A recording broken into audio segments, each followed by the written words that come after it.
Judges chapter 8. Then the Ephraimites said to Gideon, "Why did you leave us out of this, not calling us when you went to fight Midian?"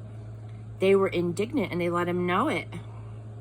But Gideon replied, "What have I done compared to you?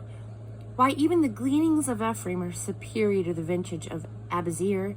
God gave you Midian's commanders, Oreb and Zeb. What have I done compared with you?" When they heard this, they calmed down and cooled off. Gideon and his 300 arrived at the Jordan and crossed over. They were bone tired, but still pressing their pursuit.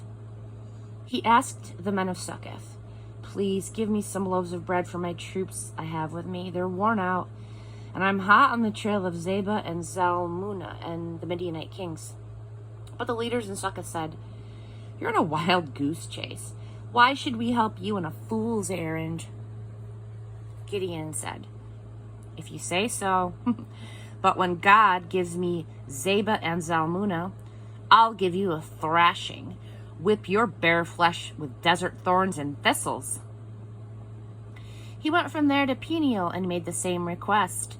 The men of Peniel, like the men of Succoth, also refused. Gideon told them, "When I return safe and sound, I'll demolish this tower."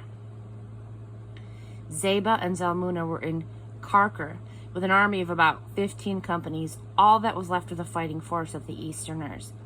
They lost about 120 companies of soldiers. Gideon went up the caravan trail east of Nobah and Jogbeha, found and attacked the undefended camp.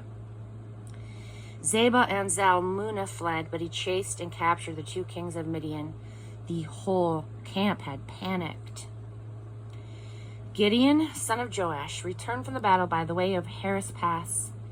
He captured a young man from Succoth, and he asked him questions. The young man wrote down the names of the officials and the leaders of Succoth, 77 men.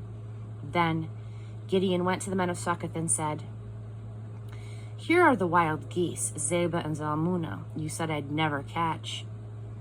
You wouldn't give me so much as a scrap of bread to my worn-out men. You taunted us, saying that we were on a fool's errand." Then he took these 77 leaders of Succoth and he thrashed them with desert thorns and thistles.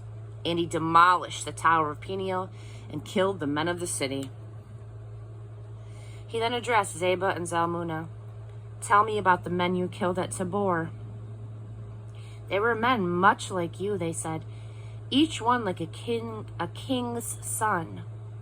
Gideon said, "They were my brothers, my mother's sons.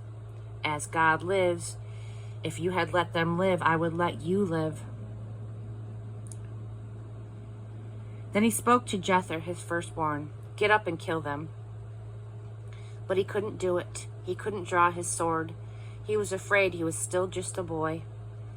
Zebah and Zalmunna said, "Do it yourself if you're man enough." And Gideon did it. He stepped up and he killed Zebah and Zalmunna. Then he took the crescents that hung on the necks of their camels. The Israelites said, "Rule over us, you and your son and your grandson. You have saved us from Midian's tyranny." Gideon said, "I most certainly will not rule over you, nor will my son. God will reign over you." Then Gideon said, "But I do have one request. Give me, each of you, an earring that you took as plunder." Ishmaelites wore gold earrings, and the men all had their pockets full of them.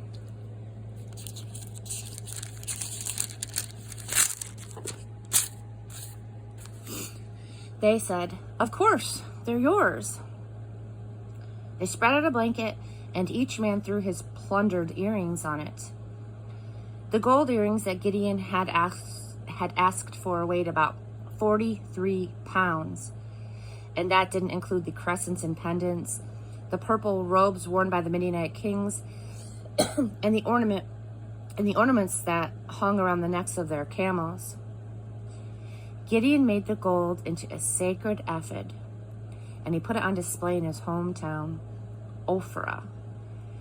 All Israel prostituted itself there. Gideon and his family too were seduced by it. Midian's tyranny was broken by the Israelites. Nothing more was heard from them. The land was quiet for 40 years in Gideon's time. Jerubbaal, son of Joash, went home and lived in his house. Gideon had 70 sons. He fathered them all. He had a lot of wives. His concubine, the one at Shechem, also bore him a son. He named him Abimelech. Gideon, son of Joash, died at a good old age. He was buried in the tomb of his father, Joash, at Ophrah of the Abiezrites. Abimelech. Gideon was hardly cool in the tomb when the people of Israel had gotten off track and were prostituting themselves to Baal. They had made Baal of the covenant their god. The people of Israel forgot all about God, their God, who had saved them from all of their enemies who had hemmed them in. And they didn't keep faith with the family of Jerubbaal, Gideon, honoring all the good that he had done for Israel.